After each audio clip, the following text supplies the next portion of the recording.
சென்னை எழும்பூர், அண்ணா சாலை, வேப்பேரி, ராயப்பேட்டை, திருவல்லிக்கேணி உள்ளிட்ட பகுதிகளில் கனமழை பெய்து வருகிறது. அந்த காட்சிகளை முதலில் பார்க்கலாம்.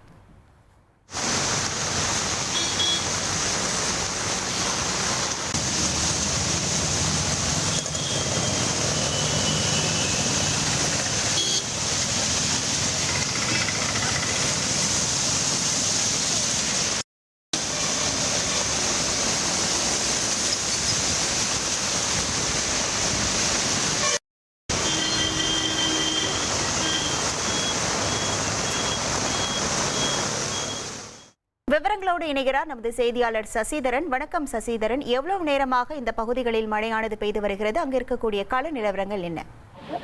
தமிழகத்தில் 7 மாவட்டங்களுக்கு இன்று இரவு 7 மணி வரை இடியுடன் கூடிய கனமழை பெய்ய வாய்ப்பு இருப்பதாக சென்னை ஆய்வு மையம், மாநில ஆய்வு மையம் அறிவித்திருந்த நிலையில தற்போது சென்னை மற்றும் புறநகர் பகுதிகளில் கனமழை வெளுத்து வாங்கிய காட்சிகளை நம்மால் காண முடிகிறது. சென்னையை பொறுத்தவரை அண்ணா சாலை, எழும்பூர், வேப்பேரி, ராயப்பேட்டை, திருவல்லிக்கேணி உள்ளிட்ட பகுதிகளில் சுமார் 1 மணி நேரத்திற்கு மேலாக கனமழை பெய்து வருகிறது. இதனால் இருசக்கர வாகன ஓட்டிகள் ஆங்காங்கே சாலையின் ஓரத்தில் தஞ்சமடைந்திருக்கிறார்கள்.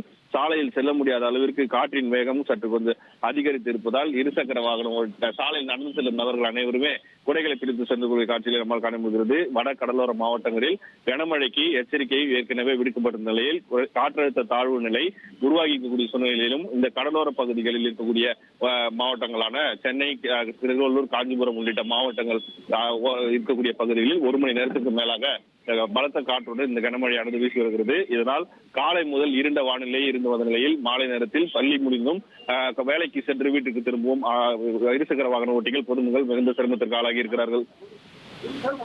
உங்கள் விவரங்களுக்கு நன்றி சசிதரன்.